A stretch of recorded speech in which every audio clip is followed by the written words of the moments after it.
Iba pa din talaga ganda ng 10R, no?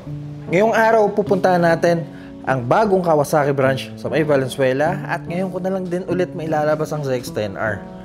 Teka, kung natin, painitin ko lang saglit.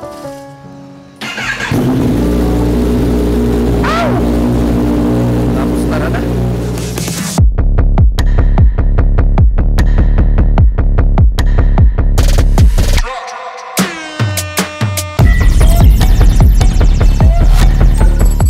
Ang tipid ngayon ni Sojo, ha?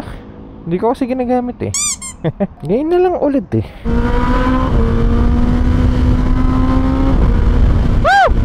Bibisita tayo sa isang dealer ng Kawasaki Grip dun sa may Valenzuela dahil ito ang unang beses na magkakaroon ng Kawasaki big bike under premium bikes. Usually nakikita ko lang yung mga premium bikes sa mga small displacement eh. Pero ngayon meron na silang big bike. Tsaka wala tayo masyadong update ngayon sa Kawasaki kung magkano na ba ang presyo ngayon 2025. Malaman natin mamaya.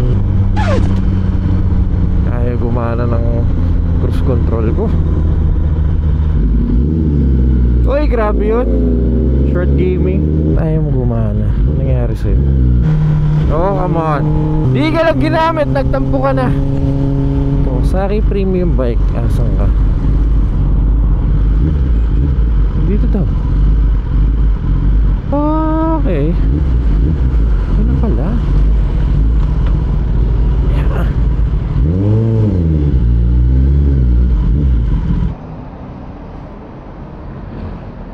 Hello po, sir. Morning po. Z500, oh. Pugi dun eh, no? Malapit sa diagnosis yan. Sige na. Akit tayo dito sa second floor dahil andito daw ang good stuff. At ito na nga! Good! Grabe ang sarap sa mata. Sa ngayon, ito yung mga motor na nandito sa premium bikes. Isa-isay natin, mag-upisa tayo sa pinamababang CC. Ando sa dulo eh. KLX 150. Ito pogi nito.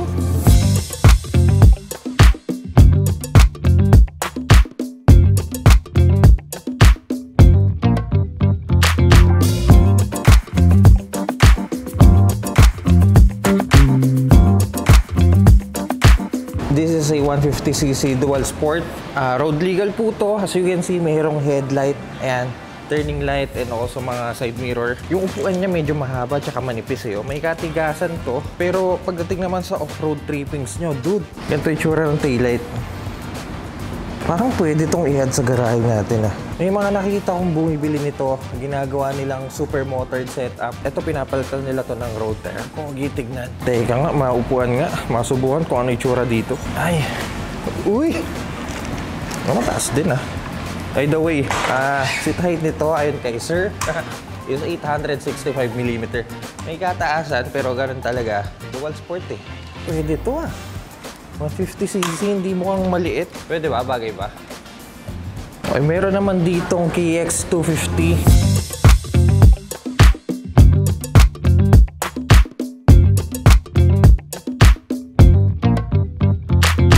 Hindi po pang public road. Makita nyo naman sa harapan, walang headlight, walang turning light, walang side mirror. At mabibili nyo to for 464,000 pesos. To the left handlebar, ito ang engine stop. Itong part natin, hindi ko alam kung ano to. To right side, ito ignition switch. Manipis na upuan at matigas. Tulad ng KLX, pero mas manipis to actually. Then mahabang tail end, no? Wala pang tail light to dahil sabi ko nga sa inyo kanina, hindi po pang public road tong motor na to. Aba, teka, meron pa rin pala nito. Kawasaki ZX-25R.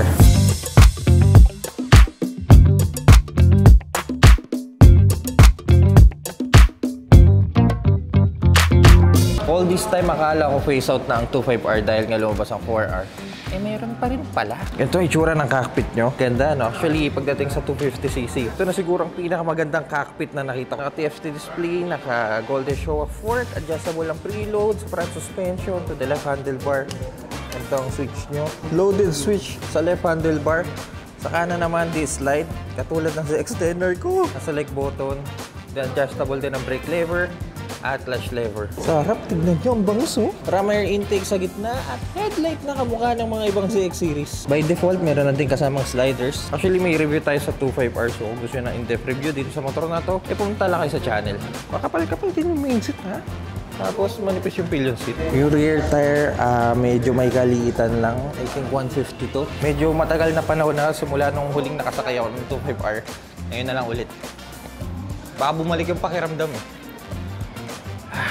Sumayad tambucho. Sungan natin.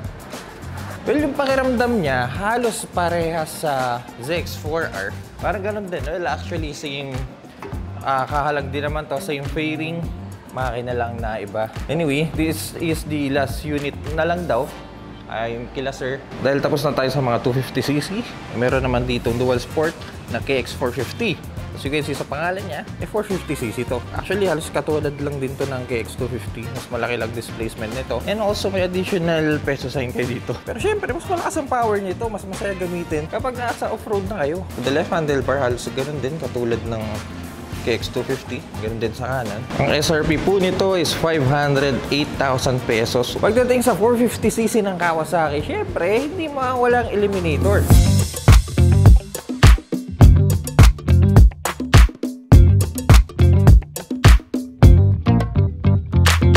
Guys, by the way, this is the standard eliminator. At ito ang isa sa mga cruiser ng Kawasaki na pwede sa mga beginner at hindi masyadong pinalad sa height dahil mababa lang seat height nito eh. Ganda tignan ng battleship gray, no?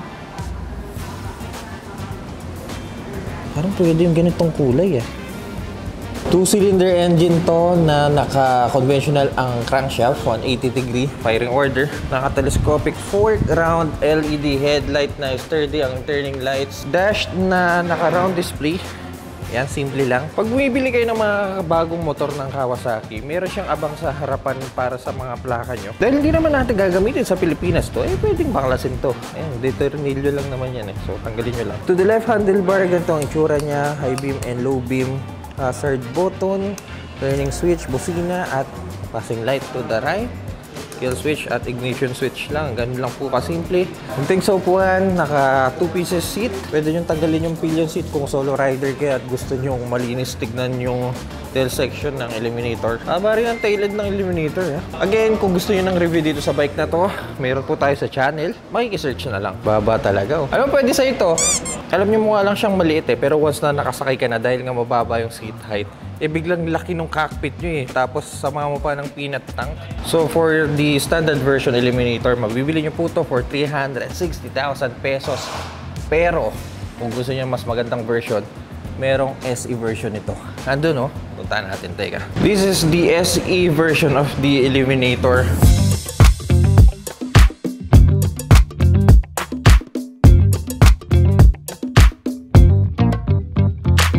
Pagkakaiba nito, may cowling kayo sa headlight. Ayan, no? Para mas pogi yung front end nyo. Tsaka yung kulay niya, hindi na siya battleship gray. Naka-matte paint kayo dito. Then, meron na kayo kasamang charging port na Type-C. Ito, malaking tulong sa akin ito, lalo na kung babiyahe kayo. Tsaka ito kagandahan sa charger ng Kawasaki. High quality, hindi katulad ng iba na onting mahagip mo lang ng sponge kapag naglilinis ka ng motor. Mabubuksan na agad. Tendency papasukan ng tubig. Pero ito, intact siya. Hindi tinipid yung itsura niya. This I like. And for the front suspension, nalagyan lang ng cover. For the Eliminator SE, mabibili nyo po to for 380,000 pesos. So may 20,000 pesos bump kumpara sa standard na eliminator. Pero alam nyo kung 20,000 lang, gagastos na rin lang kayo ng ganong kalaki. Dito ka na, no? Pero kung gusto nyo naman yung battleship gray kasi pogi rin yung kulay na yun, pwede rin. Dahil tapos na tayo sa mga 450cc ng Kawasaki, talo naman tayo sa 500cc. Ito naman, ang Z500.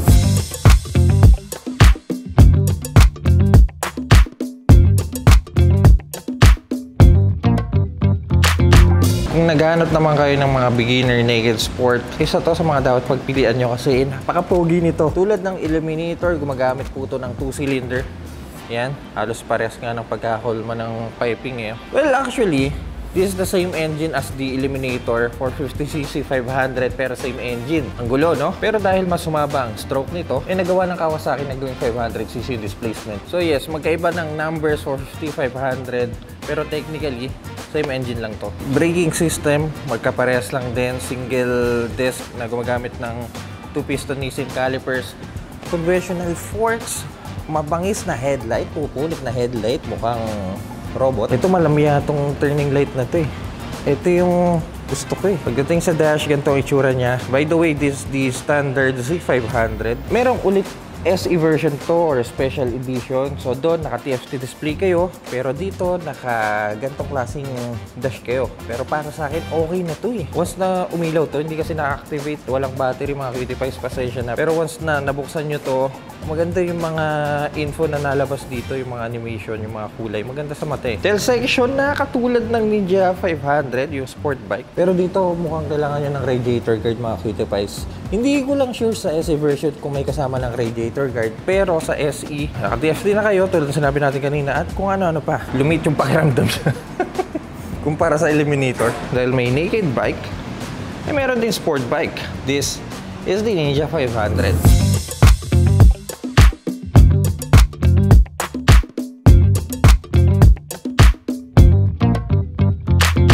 Tulad ng Z500, meron dalawang variant to. Isang standard at isang SE. Nasarapan nyo yung SE. Halos katulad lang din ng Z500 to. Naka fully faired bike lang to. Dahil nga sport bike, adjusted ang handlebar to aggressive stance. Eh dahil nga SE to, dude, nakakilis kayo dito. Ayan o. Pihit-pihit na lang. At the same time, meron kayo USB charger. Malinis yung pagkakagawa kasi nakaulma siya sa fairing ng bike. Naka-TFT display, hindi katulad ng standard na gano'n ang itsura. Also dito sa SE ng Ninja 500, may kalakihan yung windscreen nyo. Parang smoke nga eh. SE version, mayroon ng kasamang sliders, side exhaust, at 150 ang stock tire. Ito gusto ko malaman kung mayroon kasamang radiator guard kapag SE. Yeah, sana meron. Ah, meron nga! Para sa mga 650cc naman, meron ako nakikitang tatlong motor dito. Isang Ninja 650, isang Versys 650 at isang Vulcan S. Simula tayo sa Ninja 650.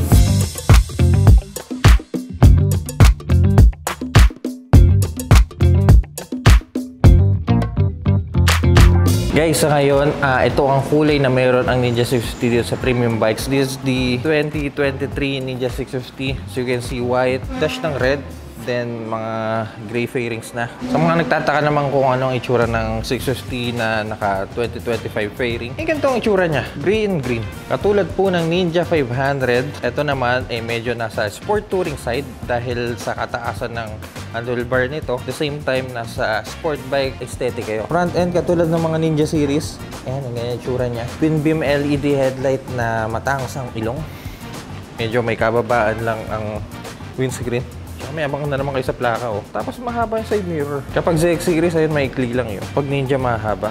Well, Ninja rin naman to, pero sport touring Ninja tong 650. Right, pagdating sa dash, naka-TFT kayo. Hindi po naka-clip-ons to. Huwag nyo nang tangkain kasi naka-650 ako dati. Yung ginawa ko, pinasok ko dito yung clip-ons. Nangyari, ang hirap iliko na tama dito sa fairing. So, hayaan nyo nang ganyan yung setup nung cockpit nyo. At medyo pungkok ang tail section. Pero sa 650, hindi kayo naka-side exhaust. Naka-underbelly exhaust kayo. Kung gusto nyo naman ng sport touring na nasa adventure side, yan dito ang Versys 650.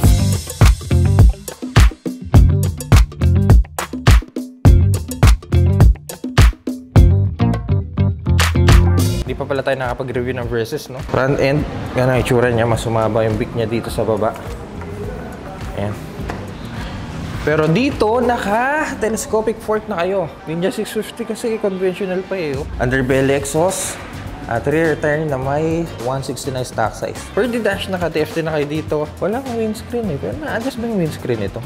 Oo. Aminin ko sa inyo, ito ang unang beses na makakasakay ako ng Versys. Ayan.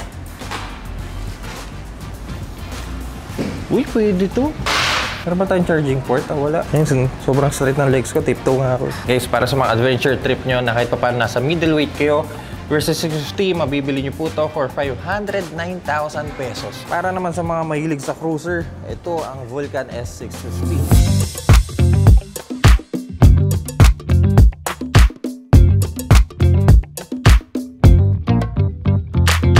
Simula noon, ganun pa rin itsura niya, pero dude, ang pogi pa rin, no? Yung headlight niya parang speed ng barahay. Ganda ng kulay na to.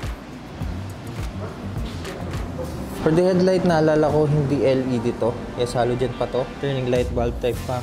Conventional forks, single disc, and 2-piston Nissin calipers. 2-cylinder engine. Same engine ng ibang 650 ng Kawasaki. Naka-detune lang to dahil nga cruiser. Rear suspension na nasa right side. For the cockpit, ganito po ang issue dash niya. And mirror na rectangle. Kung may beginner cruiser na eliminator, ito naman middleweight Vulcan S. Guys, for the Vulcan S, makakuha niyo po to for 430,000 pesos. Ngayon na lang ulit ako nakakita nito at mukhang ito na lang ang natitirang W800 Cafe sa buong Kawasaki dealership.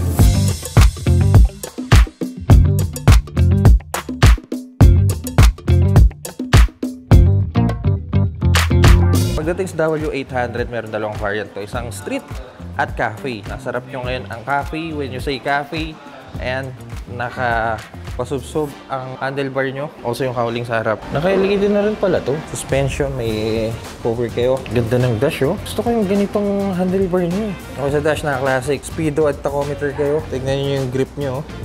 Clean, walang mga stripes. Sarap sa kamay. At itong gusto ko yung upuan niya, oh. Tignan yung leather, oh. Tapos yung tambucho nyo, ganito. Dude! Pogi ng motor na to. Teka, masubukan mo. Ay! Uy! Dude! Sub-sub yung stance natin. Straight yung kamay ko. Sarap sa feeling. Tapos yung upuan natin. Smooth lang. Medyo matigas, pero yan talaga, cafe racer. Sa mga pupunta dito sa premium bikes Kawasaki Valenzuela, last piece na po ito ng W800 Cafe. Mabibili nyo po ito for 559,000 pesos. Last stock at ang pangalakasang motor dito sa premium bikes Kawasaki H2 Carbon.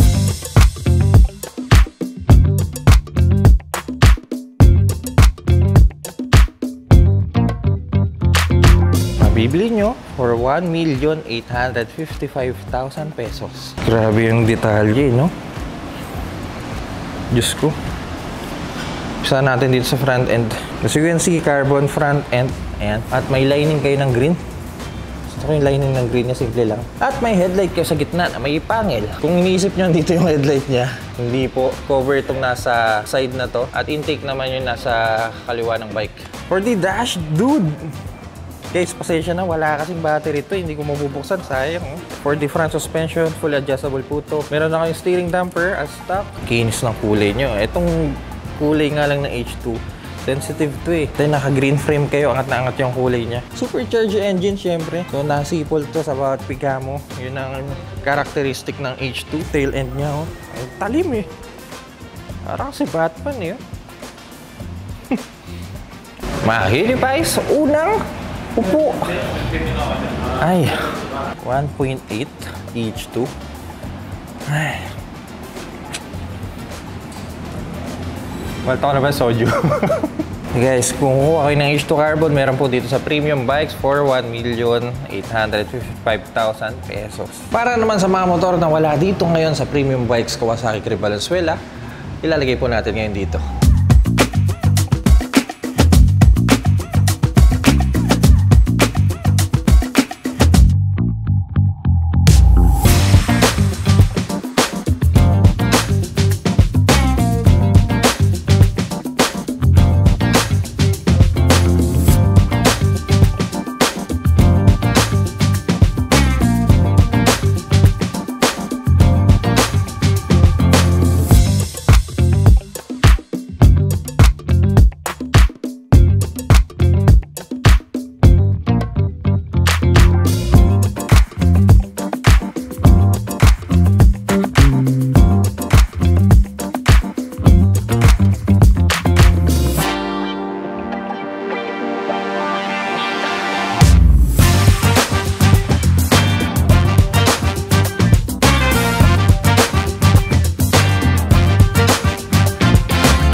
Kung taga Valenzuela kayo at gusto nyo bumisita dito sa Premium Bikes sa Kawasaki Grave, isa si Sir Erwin sa mag-a-assist sa inyo. Siya po ang branch manager dito. Sir Erwin, ito po ang unang branch ng Premium Bikes na nagkaroon ng big bikes. Tama? Yes, sir. Premium Bikes po ay karamihan small bikes. Nationwide po ang Premium Bikes, but this is the first big bike store ng premium bike. So, nauna lang Kawasaki brand lang. nauna lang po ang Kawasaki, pero hopefully within the year, baka magkaroon pa kami ng ibang brands na big bikes. Actually, sa Cavite, nagkalat daming premium bikes eh. Yes. Pero may small displacement, underbone, scooter. Yes. Pero yun, nagulat ako meron big bikes ang premium bikes. Yes. And nagsimula sila din sa Valenzuela. Yung mga susunod siguro, ano naman eh, no? I think the next one will be somewhere sa south naman. Ah. And then, ito yung, baka ibang brand naman yung susunod na big bike store. Dito rin sa Valenzuela, kami lang din yung big bike dealer dito. Gano'n nakatagal to? Actually, Parang wala, bagong-bago pa eh. Kasi Yes. pag nakita mo yung pintura, yung mga itsura ng yes, ano. wala pa kaming 1 year. We will be turning, ang anniversary namin is end of the month. Oh. So magwa 1 year pa lang Happy kami dito. anniversary, Thank you. If ever kuha kayo ng mga bikes dito sa Kawasaki Valenzuela, may mga promo sila dito ngayon. Ano yun, sir? Binanggit na sa akin kanina. Oo, meron kaming mga certain promos on certain bikes. Hindi lahat. Hindi lahat ng bikes meron, pero to give you an example, itong Ninja H2, meron tayong libreng Kawasaki hoodie if you purchase this. And then, Hindi ba bibili ka ng hoodie at may libreng H2? parang gano'n na rin, pwede na rin. Pero mahal yung hoodie namin, 1.8. Tapos meron din kami sa W800. Okay. Kung Pogi nun, sa grabe. mga interested mag-purchase nun. Merong libreng rain pants. Ito, Sir Erwin, obviously lahat ng Kawasaki brand. Yes, these are all original Kawasaki merchandise from Japan. Napakaganda ng mga quality nila because they're all original from Kawasaki talaga. Pwede kayong mag-inquire sa amin through our Facebook page. Nandun yung phone numbers namin. And also, meron kaming mga parating na bagong units next month. Example, KLR, the new KLR, 6R, Z900 SE. Sir, may tanong ako. Yes. May third floor sa taas. Ano ba meron? Meron po. Meron tayong roof deck sa taas. Pwede makita? Yeah, of course, yes. Punta nga tayo. Usually, ginagamit namin ito para sa mga bike nights. Okay. Bikes, nagba-barbecue kami dito. Yung last event namin dito, nag-grill kami ng mga barbecues. Pag meron kayong mga event, bikes, ini-encourage namin yan na pumunta dito at dito gawin yung mga events. Ito po ang service area natin. We have a full service here. Pati po parts, kompleto tayo. Wala lang po kaming aftermarket parts, pero lahat po ng OEM Kawasaki parts available Meron po naman dito. Opo. Actually, pinapacheck ko nga si Soju eh. Every time that we service your bike, diretso na po sa wash bay namin, hinuhugasan namin bago namin ibalik ulit sa customer. Ito po si Jonathan. Siya yung mechanic namin dito. Siya lahat ang nag-aayos ng mga problema ng mga motor. So guys, if ever you want to see or try, gusto nyo sakyan, gusto nyo puwang, gusto nyo makita personal, mga bikes ng Kawasaki dito sa Premium Bikes Valenzuela, nandito Sir Erwin, siya ang bahala sa inyo. Or pwede nyo kontakin yung mga ilalagay naming details dito sa baba. Pasya lang po kayo dito. We're located along MacArthur Highway. Nasa harap po kami ng Mitsubishi Motors. Pwede nyo rin po kaming kontakin sa Facebook namin. Nandun po yung phone numbers and address namin. Or you can also message us kung meron kayong mga inquiries about inventory or service. Pwede nyo po kaming i-message doon. Sir Erwin, marami pong salamat. Thank you, sir, for po. visiting. Salamat po. Kawasaki Big Bikes Valenzuela. Nice. Thank you po. Bye-bye. Buti na lang may ganito tayo. Hindi ko na kailangan maglagay ng cellphone. Makakauwi tayo kahit di ko alam yung daan. Limitado nga lang yung mga impormasyon na nakikita natin, pero pwede na yan. Alright, kaya mga Q-Device, kung nakatulong po tong video na to, kindly leave a like. At kung mahilig po kayo sa mga ganitong content, huwag kayong mag-alala dahil nasa tamang channel kayo. So make sure to press that subscribe button dyan sa baba. Mga Q-Device, babaybayin ko lang tong kahabaan ng ewan ko anong lugar to. At see you po sa next content.